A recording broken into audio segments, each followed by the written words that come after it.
எக்காரணத்தை கொண்டும் ஜனங்களோட வயிறை சுருங்க விட்டுறாதீங்க. இல்லேன்னு வரவங்களுக்கு இல்லேன்னு சொல்லிடாதீங்க.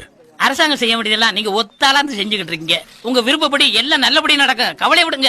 ஏய் போடுறா. வணக்கம்யா. வாங்க வாங்க. வணக்கம்யா. என்ன ஆசீர்வாதம் பண்ணுங்கண்ணே. நல்லா இருமா. என்ன விஷயம்? ஐயா, என் பொண்ண படிக்க வச்சு கண்ணை திறந்து விட்டீங்க.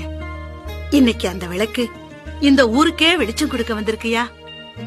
எனக்கு அரசாங்கத்துல வேலை கிடைச்சிருக்குண்ணே, கலெக்டர் ஆபீஸ்ல. நாம ஜெயிச்சிட்டோமா? மனசு நிறைஞ்சிருக்கு. இனிமே எல்லாம் நல்லபடியா நடக்கும். நம்ம ஊரு பிள்ளைகளும் பள்ளிக்கூட போகாதான்னு ஏங்கிட்டு இருந்தேன். நீ படிச்சு பட்டம் வாங்கிட்டு வந்த, பெருமைப்பட்டேன். இப்ப அரசாங்க வேலையும் கிடைச்சிருச்சு. ரெட்ட சந்தோஷமா. ஒட்டுமொத்த ஊரையும் உன் ஒருத்தி மோத்திர பாக்குறேன் தாயே. என்னோட 20 வருஷ கனவுக்கு புள்ளையார் சொல்லி போட்டுட்ட.